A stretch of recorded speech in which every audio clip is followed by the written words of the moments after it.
study the efficacy of the drugs and for follow-up of a patient who is on anti-osteoporotic treatment. But to diagnose skeletal fragility, we still do not have any serum biomarkers. So how do we approach a type 2 diabetes patient?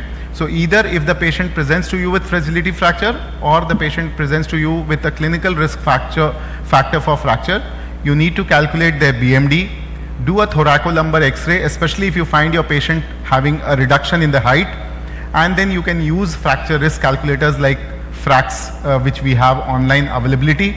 Look for the T-score. If the T-score is less than minus 0.2, 0.0, then that patient is at a higher risk.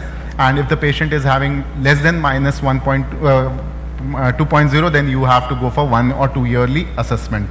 I'll come to some specific risk factors for diabetes, but in general, if you have to go for approach, you have to go for lifestyle interventions with medical nutrition therapy and exercise, which includes a moderate weight loss.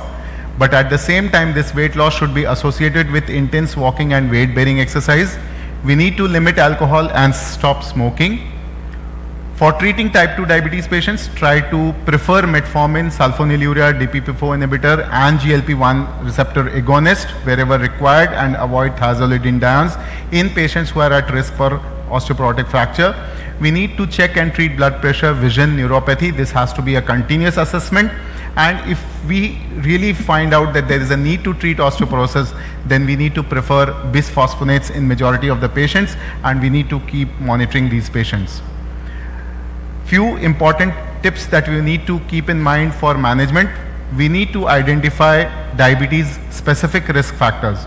So type 2 diabetes, if you have a duration more than 5 years, presence of micro and macrovascular complications, persistent HbA1c more than 8%, patients at severe hypoglycemic risk, and patients on high dose of insulin, thiazolidinediones and canagliflozin. These are the major patients of type 2 diabetes who are at high risk of osteoporosis. And when you consider anti-osteoporotic treatment, you need to give it to all patients who present to you with either a fragility fracture or a BMD T-score less than minus 2.0 on a DEXA scan.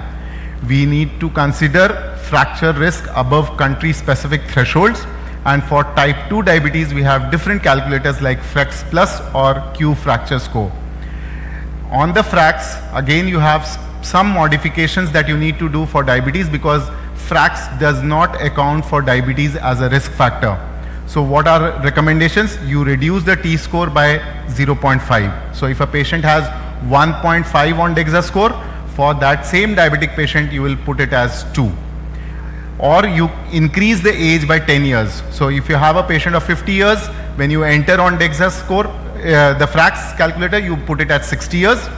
Or you select rheumatoid arthritis as a comorbidity, or you include trabecular bone score adjustments. So this is the way that you can actually find out what is the risk for your patients. Then which anti-osteoporotic pharmacotherapy? So if you have a hip fracture, preferably you go for IV zolendronate or injection denosumab. For vertebral fractures, we have found that teriparatide scores over IV zolendronate and denosumab. And for maintenance therapy, you can use oral bisphosphonates. And for those patients who have no fractures, you can use either oral or IV bisphosphonates to reduce the fracture risk. Calcitonin has no role except for some pain relief in the fractures. Certain precautions that you need to keep in all your patients: select glucose lowering medications with neutral or beneficial effects on the skeleton. Maintain adequate vitamin D, because this is something which we can practically do in all our patients. And remember, if your patient is obese and if your patient has malabsorption or your patient has gastroparesis, then probably these patients might require a higher dose of vitamin D than what is recommended. Also, we need to supplement adequate dietary doses of calcium for these patients. Ask them to maintain an active lifestyle with weight bearing and balancing exercises. Limit alcohol, quit smoking, and keep on assessing the patient's false risk and improve their physical function. This is very, very important that we need to holistically approach all our patients. So for skeletal fragility, as I say, the mechanism is still poorly understood, though the problem is increasing. So that is why I always say our knowledge can only be finite, while our ignorance must always be infinite. we need to keep researching on this aspect of diabetes and the risk on the bone health. And with that, I thank you all, and I'll be happy to take your questions. Thank you, sir. Clearly explaining the effect of diabetes on bone health.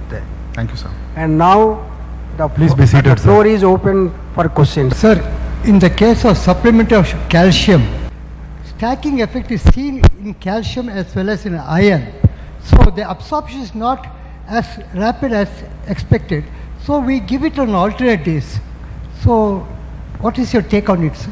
So I think with calcium, we do not have any such guidelines for giving it in alternate days.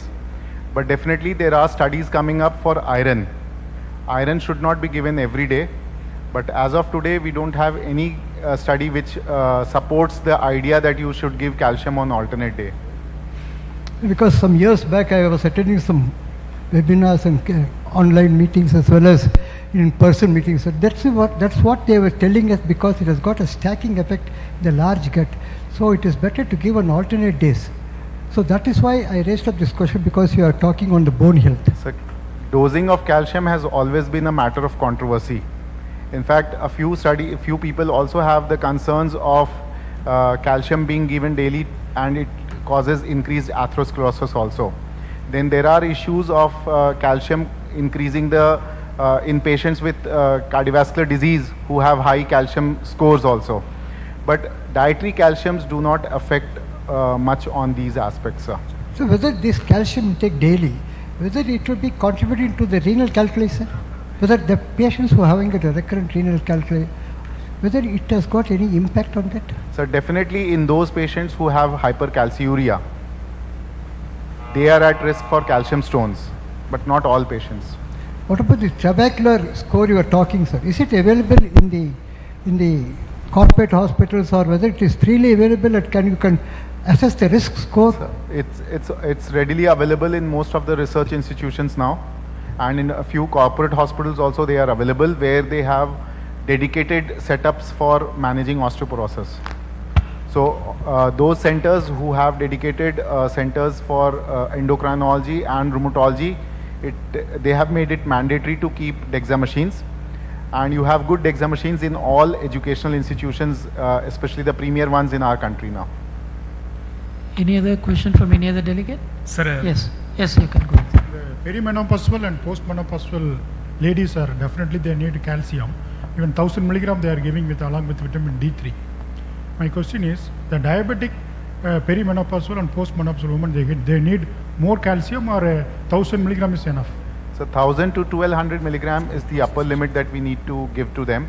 But at the same time, we often forget to assess their vitamin D levels.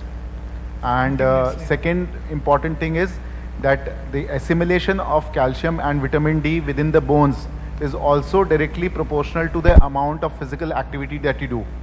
So it's not enough to just supplement them with calcium. It's more important that they need to be active, because the bone strength only increases with activity. There is a crosstalk between muscles and bones. So you have myokines, you have osteokines. So if you activate your muscles, the myokines, they act on the osteoblasts. And if you activate your bones, they secrete osteokines, which activates the myocytes. So it's a two-way process. So it's more important to have increased physical activity along with calcium supplementation. That is where we often forget to give the advice on. Most Thank of you. the Indians are vitamin D3 levels are very low.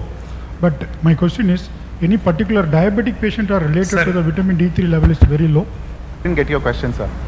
Or we will No, most of the Indians are vitamin D3 level is very low. Diabetic patients are vitamin D3 level is very low. Any reason behind that? Vitamin D3 level is very low in diabetic patient. Any reason behind that, particularly in diabetic patients?